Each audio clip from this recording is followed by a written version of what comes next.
Subscribe to the Books on Toast channel, or Ekta Kapoor will make a show on serial killers.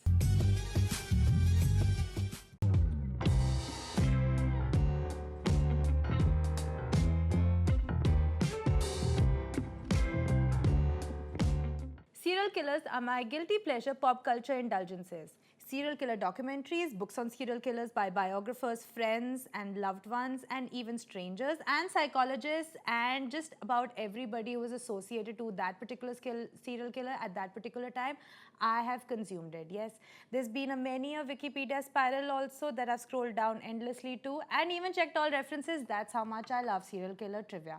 True crime, as you all know, is one of the most popular genres to read or to even consume books or TV shows or movies in, and even documentaries. It's one of those things that really fascinate us and as human beings, and it's easy to, fall into these morbid, macabre spirals of just content around serial killers in particular. Hence, what we did is compile list of 3 serial killers who are, according to Google, the most searched, and books about them. Number 1, Ted Bundy. This guy, as you guys possibly already know, is one of the most infamous serial killers to have ever walked planet Earth. It won't be wrong to call him an enigma. He only killed during a short duration of time from 1974 to 1978, upon which he got caught. But during this time, he left a really high body count. People know of 32 murders that he was somehow connected to, but the body count could have been far much larger. He's been a subject of much study and psychological study, in fact, for many years, because here comes a guy who is completely like a regular guy. He's friendly, he's good looking and everything, and here is this dark secret to his personality that nobody knew, and he was committing these heinous crimes. Some of the books that are based on him are quite interesting, and there are 2 of them which I would highly recommend. The first book is called Stranger to Me by Ann Rule. Ann Rule was his friend from college, and when he was first arrested and the trial was still going on, she was completely in denial of the fact that this is a guy who would have committed such heinous crimes, because like I said earlier, he was a very, very friendly guy. So she spent a good part of her growing up years hanging out with him, even dating him briefly for a bit in the middle, and also being, his wing woman, and just like taking him around town to bars, etc., and just having a good time. He was like a genuinely good friend to Anne, and she never felt anything odd about his personality for her to think that he would be a serial killer, of the stuff that he did. So she actually goes back in time and tries to recall all the times that she spent with him, all her times that she spent with him socially, and all the times that she spent with him one-on-one. And she tried to figure out what could have been the triggers that could have told her initially or warned her that he was a potential murderer. The book is damn fascinating.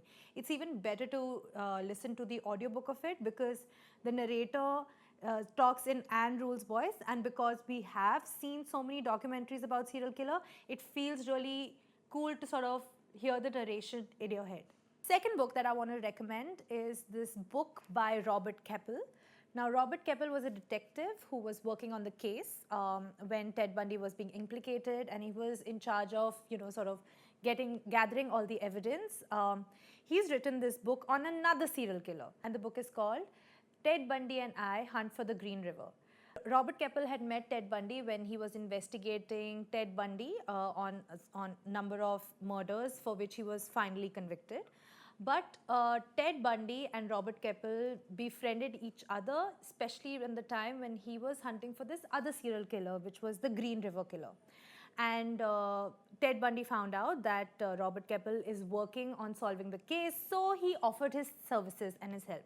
So he first called him from prison, and then he started writing him letters to figure out what are the patterns that Robert Keppel should look for in order to capture the killer. What is interesting is not so much, the hunt for the Green River Killer, but the content of the letters, which is disturbing and fascinating at the same time. Ted Bundy was a very high-functioning, intelligent man. Ted Bundy was a master manipulator. So the content of these letters that he's written to Robert Keppel are something else. And you will only be able to access it if you read this goddamn book. And if you read this goddamn book, you'll know how crazy this guy was. He was completely vile. And that is what is fascinating about his personality. Serial killer number 2, Jeffrey Dahmer. Jeffrey Dahmer's life has fascinated me for many years. It's only about 8 years ago that I discovered this graphic novel called My Friend Dahmer, written by this guy called John Backderf, who's a graphic novelist, at my husband's house. And I just was like, oh, what is this interesting graphic novel? Must read. I'm like chilling. And the more pages I turned, the more it disturbed me. Jeffrey Dahmer is a picture-perfect portrait of what a serial killer should be like. He had no friends. He would dismember animals when he was growing up. He was a loner. He had a troubled childhood. He also had borderline personality disorder. And for a period of about 13 years, he killed 17 men. He would kidnap hitchhikers, bring them to his house, which was on the outskirts of a small town in America, and he would meticulously rip their bodies apart. He was just like, here is when your imagination starts taking over and you just think of all the worst things that he could possibly do to a human being. He would also keep the body parts of some of his victims. So when the police actually caught on to him, they found, like eyeballs in jars and partial or full skeletons, just some pieces of flesh strewn around. It was ghastly, like just as ghastly as you can imagine. And so the books that have been written on him really give you an insight to what caused him to do all these crimes. And even though he was incarcerated and he was serving a life sentence, he was bludgeoned to death by an inmate. That's how he died. Please read the graphic novel because it's written at a time when Jeffrey Dahmer was 12 years old, and it's written by his classmate who went to school with him. So he talks about what Jeffrey Dahmer was like at the time when he hadn't started killing. It actually ends at possibly his first murder, and that's where things get a little weird and strange, but very interesting book to read. Third and the final serial killer I want to talk about is Charles Manson. This guy was a rock star, literally. Did you know that he was one of the founding members of the Beach Boys? I know. But Charles Manson is iconic in American pop culture. He is the pure picture of evil. He's appeared on many iconic American pop culture shows like South Park and The Simpsons as being this completely pure and vile and evil guy. Charles Manson committed 9 murders that he was convicted of. But the killings did not stop after he got arrested and was convicted. In fact, he had his own cult, and like a cult of followers called the Manson family. He was in the process of planning 7 murders when he was arrested, and those 7 murders were carried out by his Manson family. And one of them was a very high-profile murder of Sharin, who was an actress and Roman Polanski's wife. It's just completely disturbing, all the kind of things that he has done.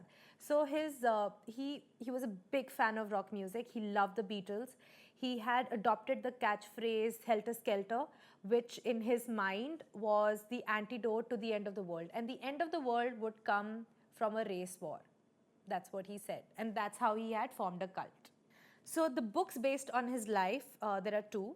One is called The Life and Times of Charles Manson by Jeff Guinn. Other one is called Helter, Skelter. Helter, Skelter is written by Vincent Bugliosi. He was the chief prosecutor on the case that Charles Manson was finally convicted in, and another person called Curt Gentry. Both are very interesting books. The first book, The Life and Times of Charles Manson, is basically, all the circumstances that led him to the point of being arrested. Helter, Skelter is basically the trial, the investigation and the trial. So in these 2 books, you get to know everything you need to know about Charles Manson, and it's really fascinating as an exploration. There's a lot of stuff that is based on Charles Manson, the character. In fact, American Horror Story 7th season, The Cult, is based on him and the Manson family. It's amazing to watch. It's just very, very fascinating. Okay, there it is, guys. These are the 3 serial killers whose lives have been very fascinating and have been documented widely in books and in movies and related pop culture. I know the contents of this video might be disturbing for many of you, but true crime, like I said, is one of the most popular genres out there for books and in pop culture in general. And it's just, fascinating for somebody like me to understand what it is about human beings that makes them completely do these completely ghastly and unnatural acts. So if you like, for the sake of psychology, to understand what these brains are kind of like, the fact that they are narcissistic, they don't have empathy, you will find a pattern amongst all this content. And so if you like this video, please comment, share, subscribe. And if you didn't like this video, I'm sorry. We also do videos on happy books.